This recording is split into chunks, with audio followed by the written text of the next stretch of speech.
die for you, even if everyone else leaves. These were Peter's words before Christ got seized. Later that night in Gethsemane, pulling swords was his remedy. The Messiah healed the soldier readily. The shepherd struck, the sheep scattered. Took him in for questioning, he got bruised and battered. For Pedro, staying on the low was all that mattered. But soon as disassociation got shattered, as he sat alone in the courtyard, a servant girl came up and pulled his card. She said, "You was with Jesus."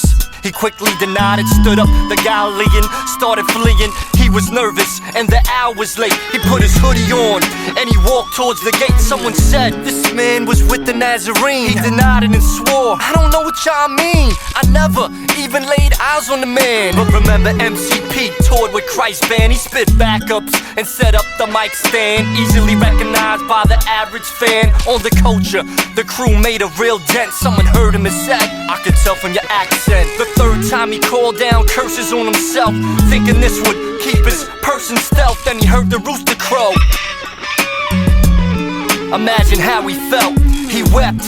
He was such a contradiction. He fulfilled Jesus' prediction. This was his teacher, his rabbi that pulled him out of fishing. Now it's just hours from the crucifixion.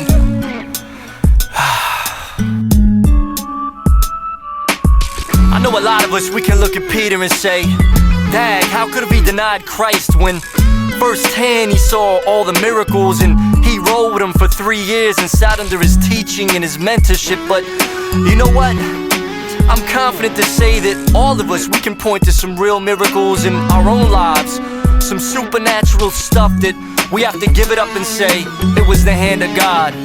But yet, we'll still quickly deny our identity with Christ at times, or maybe all the time, on our job, at school, in front of certain people, and maybe on MySpace. So how different are we really from Peter?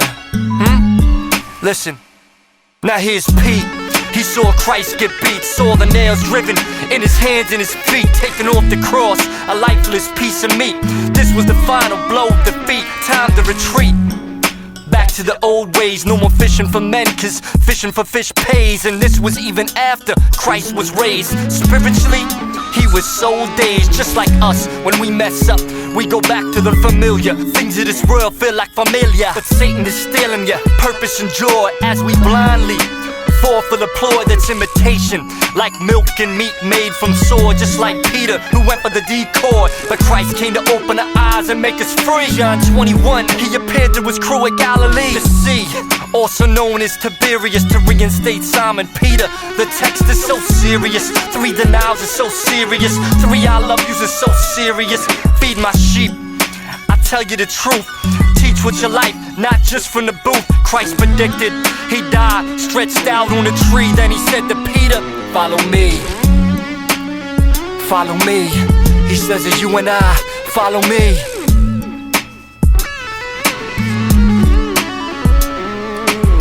So you might be thinking, I've messed up too much, I've denied Christ too many times, I've gone back to my old way of life, the familiar sins. But Christ today is saying, he's asking, do you love me?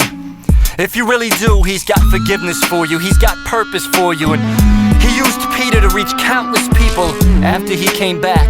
Look at his story, look at his